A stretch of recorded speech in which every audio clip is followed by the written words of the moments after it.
everyone, welcome back for another episode of Adams for the Love of Movie Picks. This time around we're going to be talking about the 1994 film The Mask, starring Jim Carrey. Now this movie is another one of the movies that's a staple from my childhood. Just a great film. I'll get into more in a second, but first of all, if you like my videos, on this one in particular, please leave a like. Click on the like button. Feel free to leave a comment down below and click that subscribe button if you really enjoy these videos. So The Mask stars, like I said, stars Jim Carrey as Stanley Ipkiss, Peter Riegert as Lieutenant Mitch Calloway, Peter Green as Dorian, Amy Yasbeck as Peggy Brandt, Richard Jeni as Charlie Shoemaker,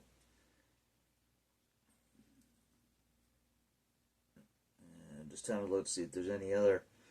Reg E. Cathy as Freeze, Cameron Diaz as Tina Carlisle,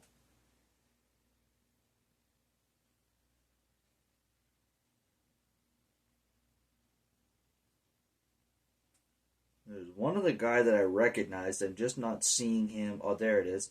Niles Allen Stewart. It's one of the henchmen.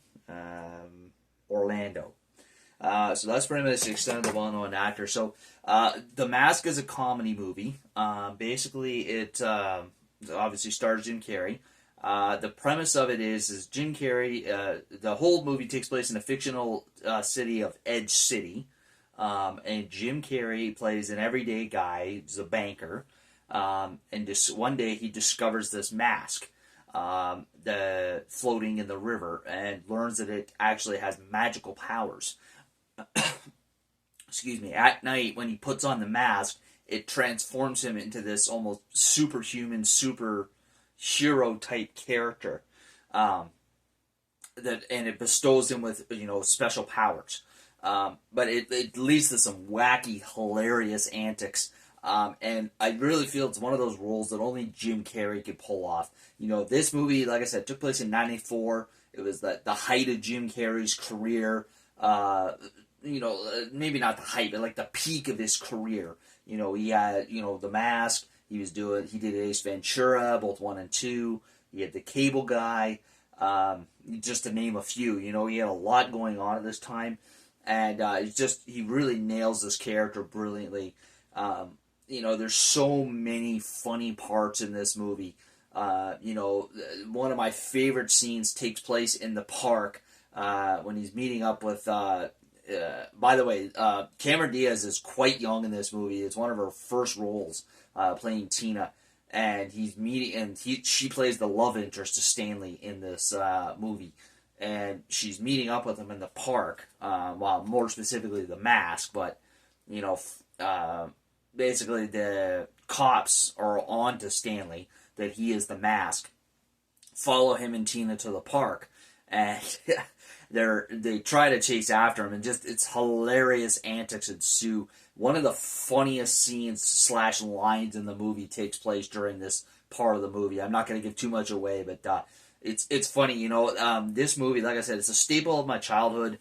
I've seen it many times throughout the years, but I gotta be honest, folks, I hadn't seen this movie in quite a few years. It's one of those movies, even though I love it, it kind of slipped through the cracks in terms of watching it just because I had seen it so many times prior, and I've got so many other movies to watch that I hadn't watched this in a while. And I gotta tell you, folks, it is just as damn funny this time around as the million times that I've seen it before. It kills me, some of the scenes, how damn funny they are. Like I said, that scene, the funniest scene takes place during that whole park cop sequence. And then as he's coming out of the park, first he's being chased by a couple cops, and then Lieutenant Calloway, the main cop that's after him, and his partner, forget what his name is. And, he gets outside of the park, he thinks he's home free, and he turns around to see, the entire police force surrounded him. And he uses his powers to make the whole police force dance. They do like a rumba thing. It's hysterical. That wasn't even the funniest part. That part took place just before the whole dance scene with the cops. You know, and it just kind of goes from there. There's so many different funny parts in this movie. You know, there's a scene actually that takes place on the bridge. This is before the whole cop thing. That is actually not, doesn't even involve Stanley Ipkiss wearing the mask. It's Jim Carrey just being Jim Carrey. So you know, one of the things that happens to him is, you know, he's kind of a down on his luck guy, Stanley Ipkiss. Like, you know, he's you know, bad luck at love. You know, he gets ripped off by his mechanics, Ripley Auto, and they basically, you know, they're, you know, like the stereotypical mechanic that take advantage of people that don't know any better. You know, you come in for an oil change and they tell you need a transmission. So his car, he went to go and get it, and they basically, that's what they told him. You know, that, hey buddy, sorry, your car needs a transmission. Meanwhile, they give him the loaner because he needs a car. It's like an old Studebaker. And on the way home with it, he's on the bridge with it, and it breaks down, needless to say, because it's a pile of crap. And, you know, he ends up drop kicking the bumper, and the whole car falls apart. Just absolutely hilarious. And, you know, one of the other things that I like about this movie, so one of the things that's actually funny without even hardly any lines being said is, I don't know what the dog's real name is, but Stanley has a dog in the movie called Milo, a Jack Russell Terrier, who provides a lot of humor, and at one point he actually puts on the mask. One of the interesting things about the mask is it kind of brings to life your innermost desires. So Stanley, being a hopeless romantic, gets turned into a love-crazed maniac, whereas the main bad guy in the movie, Dorian, when he puts on the mask, after stealing it from Stanley, he becomes this really powerful, evil supervillain. And basically, Stanley is, you know, tasked with getting the mask back from him, stopping Dorian, and saving Tina.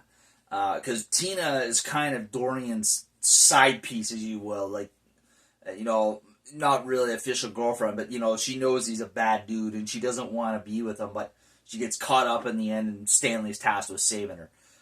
So yeah, but the main thing is it's a comedy movie. Oh, that's one of the other scenes too I forgot to mention. So when Stanley first puts on the mask in his apartment, you know, basically one of the things he does to use the mask is right all the wrongs that have been done to him. So like the mechanics ripping him off, he gets them back. And then also, his landlady, Mrs. Peenman, is just a real see you next Tuesday kind of lady, if you know what I mean. And he basically, when he first puts on the mask, he's coming out of the apartment and, you know, he sees the sign at the door, you know, be quiet kind of thing. And, you know, he's sneaking along, and then he has a cartoon alarm clock pop out of his pocket, and he's chasing the thing down the hall as it's making all kind of racket. Pulls out a frickin' croquet mallet, and he's just whacking away trying to get the thing. And of course, he wakes Mrs. Peenman, comes out with a frickin' shotgun, taking shots at him. He's bouncing down the hall, and out the window he goes. You know, just absolute hilarity and insanity. Like, the character is just ridiculous. Only Jim Carrey could pull this character off to the level that it needs to be pulled off. So well, I might add. So there you are, folks. Highly recommend The Mask if you've never seen it before. You know, maybe some of the newer generation haven't seen it, considering it is from 94. Actually, now that I'm using my brain here, that's 30 years ago this movie came out. 30 years ago. That is hard to believe. It is such a great movie. So yeah, I highly recommend it for anybody. It is hysterical. One of the funniest movies I've ever seen. Like I said, I hadn't seen it in years, and it still had me laughing so hard at parts I was almost crying. So there you are, folks. Check out The Mask if you've never seen it before. You will not be disappointed. There you are, folks. That's all we have for this week. Catch you next week for another episode. Take care. And now, folks, it's time to say goodnight. We sincerely appreciate your patronage and hope we've succeeded in bringing you an enjoyable evening of entertainment. Please drive home carefully and come back again soon. Good night.